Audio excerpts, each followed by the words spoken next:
నమస్కారం. నేను డాక్టర్ ఎర్రా Rajesh, children's surgeon, ఎర్రా super speciality hospital, Guntur. ఇంకొక ఎమర్జెన్సీ కండిషన్ మనం పిల్లల్లో గమనించేది ఏంటంటే, గాలి గొట్టంలో ఆహార పదార్థాలు కానీ, లేదా బఠానీలు కానీ, పల్లీలు కానీ, లేదా పిల్లలు పొరపాటున పరధ్యానంలో ఏదన్నా నోట్లో పెట్టుకున్నప్పుడు కానీ అవి పొరపాటున గాలి కొట్టడానికి వెళ్ళి అడ్డుపడటం.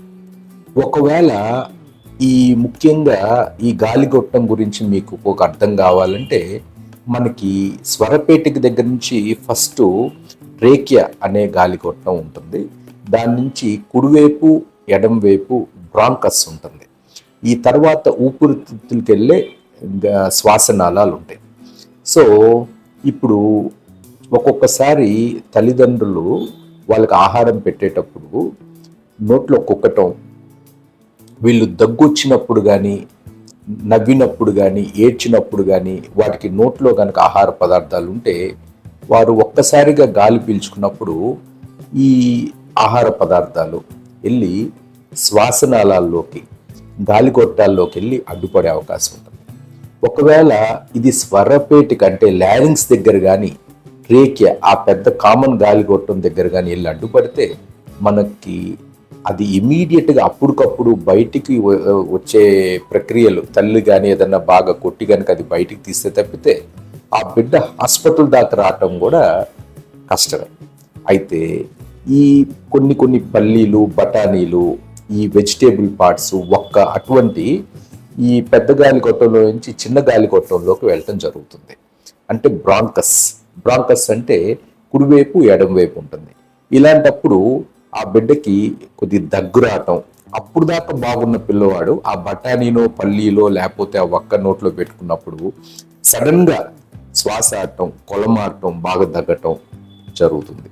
అండ్ ఈ పిల్లలు కదిలినప్పుడు కానీ అది ఏదైతే ఆ ఫారెన్ బాడీ అటువైపు ఇటువైపు కదిలినప్పుడు బాగా ఆయాసం లాగా వస్తుంది వాళ్ళకి. ఇలాంటప్పుడు వీళ్ళు కనుక డాక్టర్ దగ్గరికి తీసుకొచ్చినట్లయితే ఆ డాక్టర్ గారికి ఇట్లాంటి జరిగిన విషయాలన్నీ కనుక డాక్టర్ గారితో డిస్కస్ చేస్తే వారు దీన్ని అనుమానించి ఎక్స్రే తీయటం జరుగుతుంది. సో ఈ ఎక్స్రేలో మనకి కుడివైపుకి ఎడంవైపుకి ఆ డిఫరెన్సెస్ గమనిస్తారు.